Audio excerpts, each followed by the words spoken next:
Baik, Assalamualaikum warahmatullahi wabarakatuh. Selamat berjumpa di channel saya, Wardan Channel.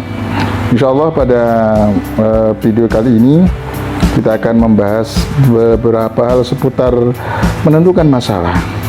Kadang kita sering salah kaprah dalam menentukan masalah. Bahkan yang paling parahnya adalah para peneliti-peneliti pemula itu melupakan masalah itu, tetapi yang mereka tentukan itu adalah judul terlebih dahulu.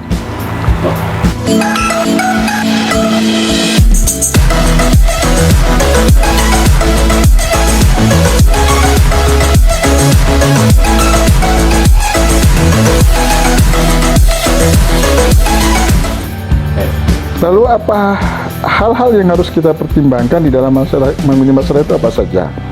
Yang pertama tentu dalam kita menentukan masalah itu, yang paling pertama kali yang perlu kita pertimbangkan adalah masalah penelitian harus dipilih yang berguna untuk diungkapkan.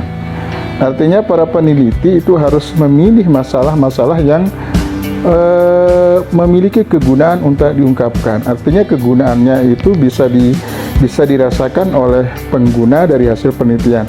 Jangan sampai kemudian memilih masalahnya malah nanti hasil penelitiannya itu malah tidak bisa digunakan oleh para pengguna.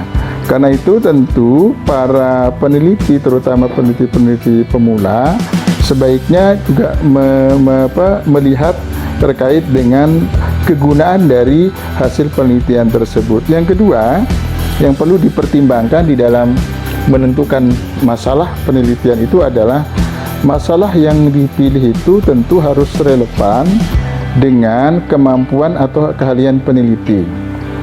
Banyak peneliti pemula maupun peneliti-peneliti yang sudah melakukan penelitian berkali-kali, kadang itu dia tidak mempertimbangkan dari sisi keahlian penelitiannya. Terutama mahasiswa-mahasiswa pemula, peneliti-peneliti itu asal memilih judul saja. Nah, ini yang saya sebut tadi kesalahan kita di dalam penelitian itu, kita sering terjebak pada penentuan judul. Padahal penentuan judul itu adalah nomor sekian setelah kita menentukan masalah. Jadi masalah dulu yang kita tentukan, baru kemudian kita memilih judul. Maka ketika kita menentukan masalah harus mempertimbangkan dari sisi keahlian kita. Contoh misalnya kita punya keahlian di bidang manajemen pendidikan, maka tentu topik yang kita pilih harus sesuai dengan kemampuan kita di dalam manajemen pendidikan. Jangan sampai keahlian kita manajemen pendidikan tapi yang kita angkat masalah kedokteran.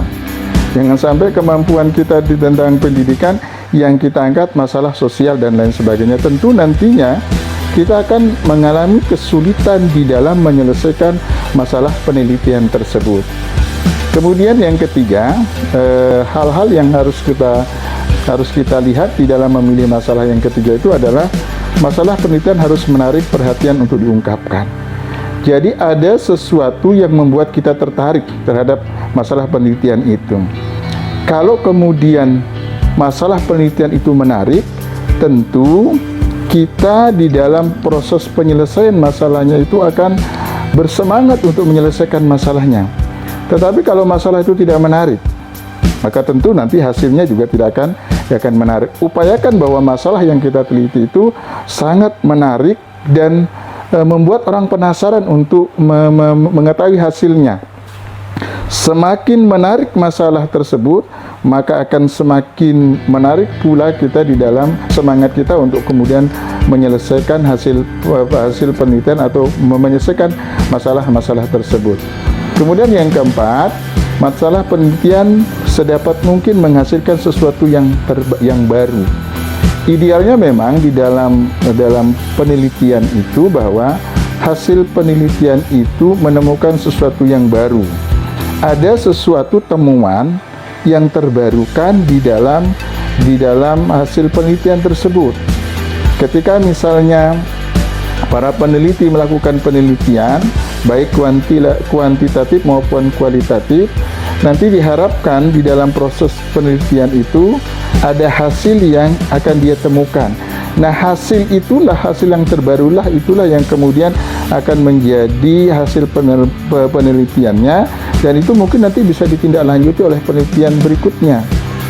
Sehingga ketika hasilnya ada hasil baru, kemudian nanti peneliti selanjutnya akan tertarik untuk kemudian meneliti temuan baru tersebut, dan diupayakan nanti peneliti selanjutnya juga menemukan temuan-temuan baru.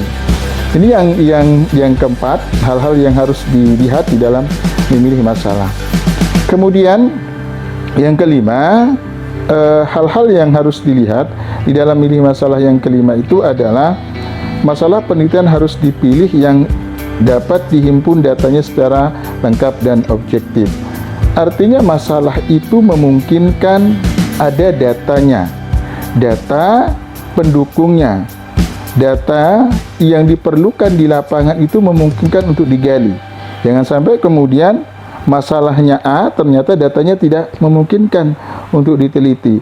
Maka kelemahan dari mahasiswa untuk penyusunan skripsi itu adalah mereka sering terjebak di dalam proses pengumpulan data, baik data yang bersifatnya kuantitatif maupun data yang bersifat kualitatif, dan tentu data-datanya juga harus objektif. Jangan sampai kemudian data-data itu dikarang kemudian dimanipulasi, terutama yang sangat rawan dimanipulasi data-data penelitian itu adalah data kuanti, berupa hasil-hasil angket itu sangat riskan sekali untuk kemudian akan dimanipulasi. Maka diupayakanlah data itu subjektif mungkin. Kemudian yang keenam, hal yang perlu diperhatikan di dalam memilih masalah itu adalah masalah penelitian itu tentu tidak boleh terlalu luas. Artinya skup bahasannya tidak terlalu luas, karena kalau terlalu luas dikhawatirkan nanti peneliti akan mengalami kesulitan untuk memecahkan problem itu. Pun juga sebaliknya, masalah penelitian itu juga jangan terlalu sempit, sehingga nanti juga hasilnya tidak akan bisa dikembangkan. Nah, ini 6 hal yang harus dilihat di dalam memilih masalah. Sehingga kalau kemudian 6 bagian ini kita perhatikan, maka si mahasiswa atau peneliti pemula tidak akan kesulitan untuk menentukan masalah dalam penelitian. Sehingga kalau ke-6 ini bisa dijalankan, maka saya kira tidak ada kata sulit untuk melakukan penelitian. Selama ini kan yang menjadi problem kita sebagai peneliti itu adalah kita kesulitan menentukan masalah. Yang selalu menjadi prioritas kita adalah menentukan judul. Padahal menentukan judul itu adalah nomor sekian. Baik, mudah-mudahan 6 hal ini bisa menjadi satu masukan bagi kita semua ketika akan menentukan masalah. Sampai jumpa, nanti kita akan sambung pada video selanjutnya dengan judul beberapa pertanyaan agar masalah yang diteliti layak dan relevan. Mudah-mudahan apa yang saya sampaikan ini bisa bermanfaat bagi kita. Terima kasih. Assalamualaikum warahmatullahi wabarakatuh.